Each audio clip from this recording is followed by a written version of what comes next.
Hello guys and welcome back to Double the Money, and I gotta say I'm really enjoying this show, guys. I don't know about you, I don't know whether you're watching it, I don't know what's going on, but I am having an absolute blast in this competition because not only is it like really interesting to see what different business propositions people whack out in order to double the money, but I gotta say, I'm really getting involved and invested in all of these people, and oh my god, it is so heartbreaking to see people fail to make the money when they think they've got it.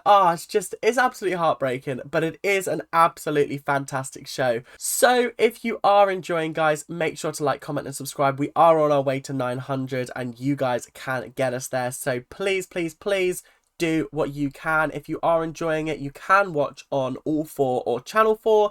It airs every Thursday or Friday, I can't remember which one, but we are going to be catching up, and I gotta say, this is a fantastic show and you guys are missing out if you're not watching along. So without much further ado, let's get into the video, shall we? So as per usual, I'm going to start with the people who made the most money and work my way down the list until we get to the people who unfortunately had to leave the competition.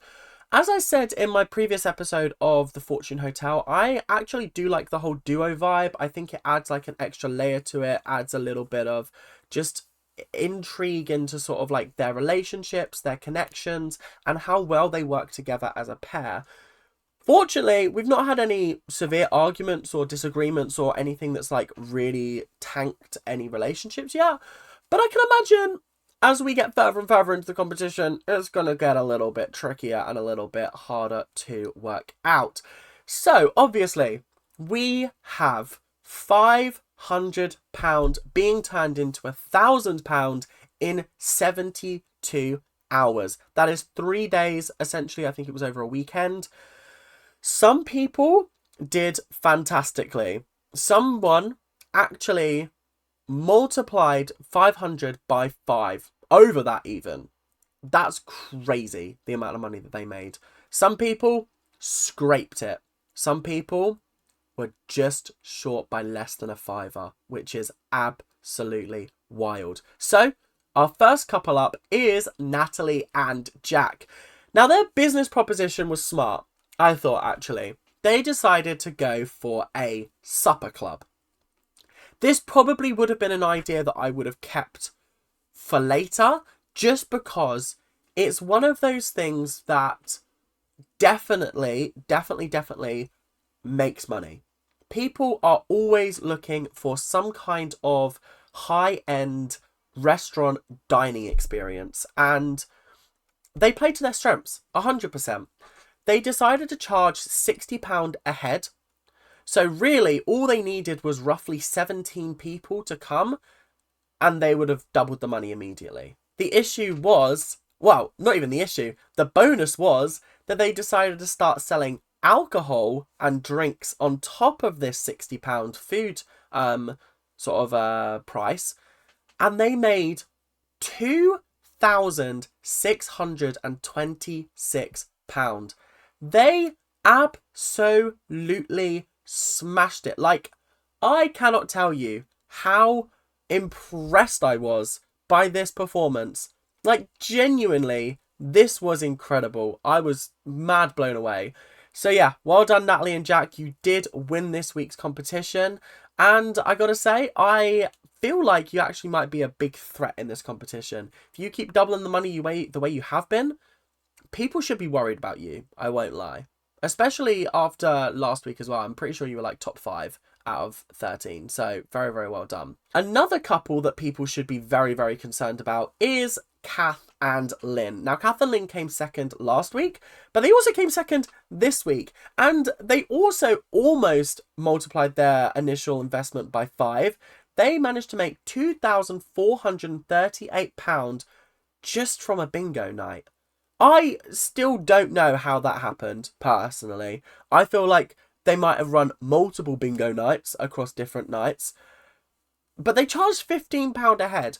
So I am really struggling to work out how that all tots up. But I'm guessing that they were like adding in different charges and things like that, just to sort of bump the money up a little bit. But yeah, I think they did a fantastic job. I am a little bit scared of what they can do, because they have so far easily made the money twice now. And honestly, people should be worried about them. Very, very worried. Up next, we had Shay and Samina with their speed dating. The speed dating was £30, which I thought was actually a little bit steep for speed dating, but they managed to rake in £1,610. I feel like we haven't really gotten to know a lot about Shay and Samina just yet. I feel like there's more to learn about them further on in the competition. But for now, I like them. I think they seem lovely. They've got good ideas, and they're clearly absolutely smashing it, coming third this week. So yeah, I'm excited to see what they do when they have to double 1,000 into 2,000. That is when it's going to really count, and that's when it's going to get really, really tough as well. Up next, we had Dale and Harvey. Now, Dale and Harvey barely scraped by in the last competition, but this time they decided to do a much easier thing of gardening. Yes, I can speak English today, and it isn't hard for me. They decided to charge £40 per hour that they worked on people's gardens, and honestly, I think they did pretty well. The only slight kerfuffle that came up was when I think it was Harvey accidentally cut through the wire of his like hedge trimmer, which was kind of funny, and it was kind of great. But they managed to make £1,505. They made it very, very early on, and so I think they kind of just were like, we'll have a rest tomorrow, it's fine. But they did do a fantastic job, and you got to rate them for it. £40 per hour. Not many people would be willing to pay that, but they definitely went to the right neighbourhood and definitely got their money's worth. Now, up next, we have Nissi and Ben. Nissi and Ben were last week's first place winners, and they had a little bit of a mare this week. Oh my god. When they came out in 5th place, I was like, rah, no way. Surely not. Because, and let me explain to you every single thing that went wrong with these people. I love them. They are genuinely one of my favourite couples. I'm rooting for them on this show. But when I tell you they overslept on the first day, I was like, guys, please. They were like, yeah, we were planning to be there by 1. It's now 4 p.m. We're meant to open at 5. Then they rock up at the place, at the food market. They're meant to be selling, like African food, by the way, which honestly, get me in there 100%. £10 a pop. Absolutely, I'm eating that. But they got in there and they realised, oh shit, we've only got a griddle and a fryer. We haven't got an oven. We haven't got like anything else that we planned on using. They were planning on making mac and cheese. Can't do that. No oven. Tough is what I would call that. Tough. But they managed to get up and running. They managed to get up and serving. The food looked gorgeous. Can I just put that out there? The food looked incredible. Like peak position. The next day, it was pouring with rain and there didn't seem to be many customers. So obviously Sue Perkins shows up, sauntering in like she does. She's like, hello, how you doing? She tries the food, delectable. Then she gets Kath and Lynn on the phone, and they have like a little bit of like a, ooh, have you made the money? We're not telling you. Have you made the money? Not yet. It was quite a funny interaction. I do feel like the thing with this show is it's very light-hearted. It's not massively competitive at the moment, but it feels like it's just jokey competition, and that's what I like about it. It feels very light-hearted, it feels very fun, it feels very fresh, and that is exactly what I want from this show. But they did manage to make £1,482. I don't know how they managed this, because things were looking bad when Sue left. But fortunately, they did manage to pull it back. I also wonder how much of their initial investment they spent in the first place. Because obviously they had £500. Did they spend all of that? So it gave them a little bump so they didn't have to make as much money. I don't know. We'll see how it is. But either way, fantastic effort. Let's move on. So up next, we had Gabrielle and Marissa with their online fitness plans. This is the second fitness-related business that they've come up with in like 2 episodes, and I'm kind of getting a little bit bored of them. If they do another one of these in the next episode, I'm gonna just not skip them, but like unless it really tanks or it really does well, they're just gonna get the same treatment as they have here. Each one was £10. They managed to make £1,304. I'm fairly certain that they didn't spend any of their initial investment.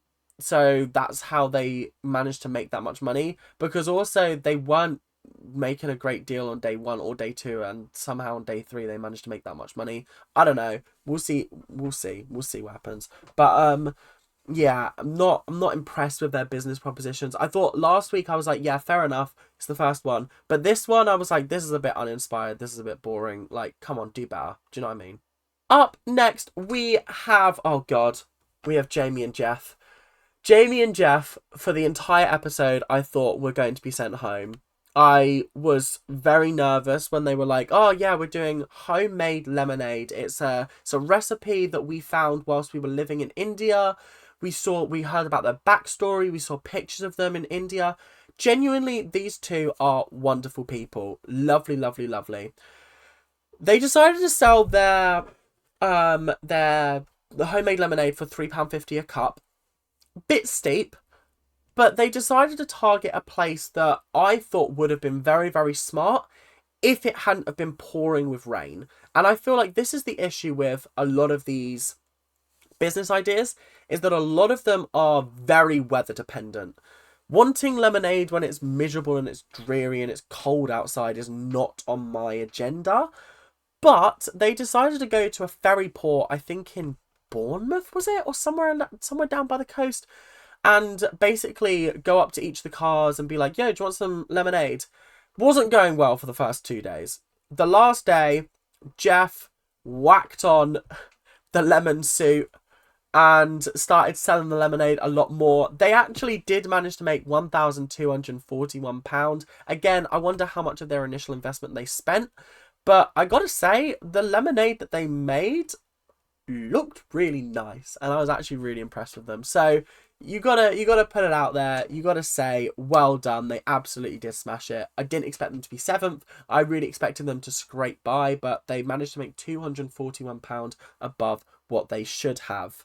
So up next we had Shana and Talia. They decided to do a DJ workshop, which was kind of led by Talia because that's her line of work. They decided to charge £20 per head, and honestly they made the money very, very quickly, and then I think they kind of just were like, yep, chill, nice.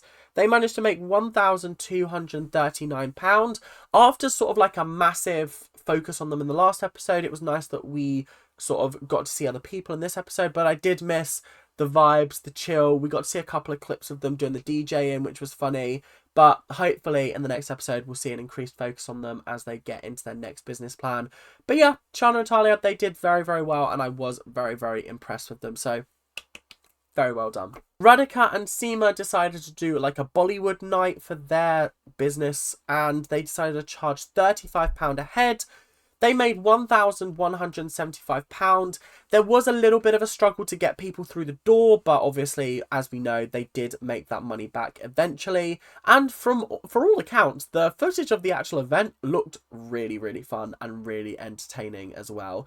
So honestly, I gotta hand it to them. They did do absolutely fantastic, and I like that a lot of people are sticking to what they know best. They're not like straying out of their lane too much. They're doing what they know they can do best and make money off of, and it's working out for them, which I think is absolutely fantastic. So yeah, well done Radhika and Seema. Okay, we're down to our final two.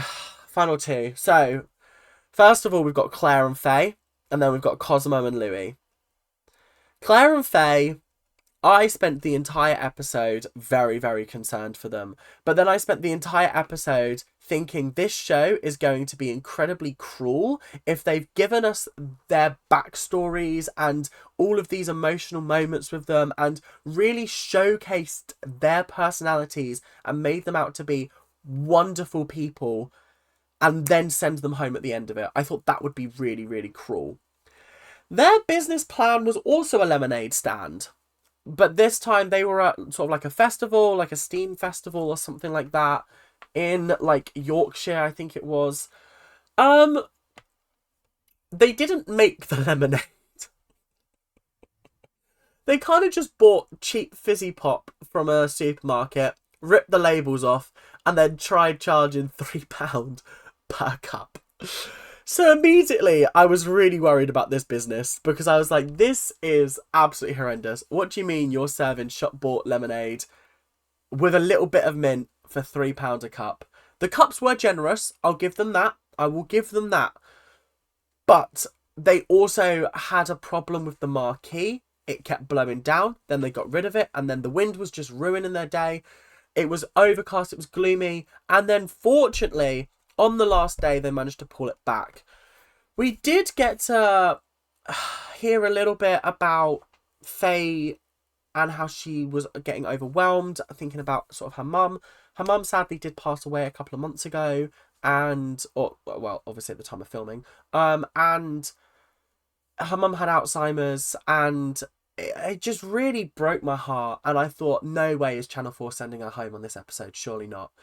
Fortunately, they did manage to double the money. They managed to get £1,116. When I tell you my heart was going pitter-patter, pitter-patter, I thought, absolutely not are you getting rid of Claire and Faye. These two are my faves currently. You had Claire on the karaoke singing It's Raining Men.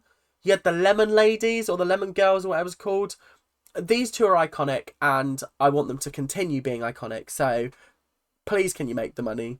Double it, please. Whatever you do, please. Sadly, our last pairing, Cosmo and Louis, who you might remember as the Flower Boys from last week, they didn't quite make the money, double the money, and it was cruel how close they were.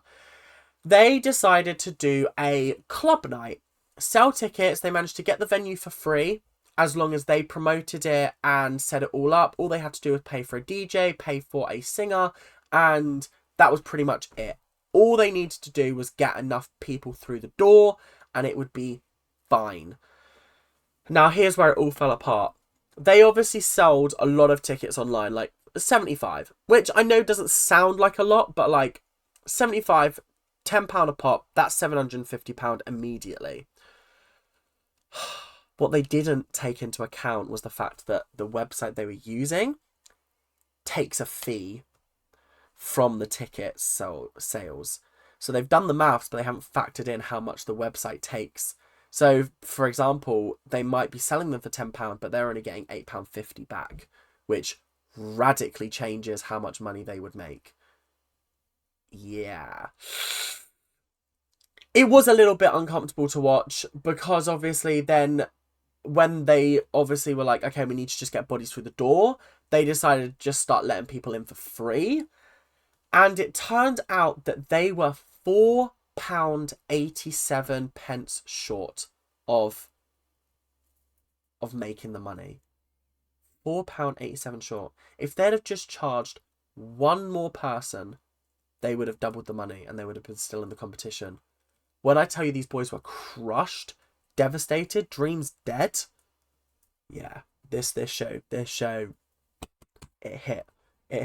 Who needs Bake Off when you got this? Yeah, exactly.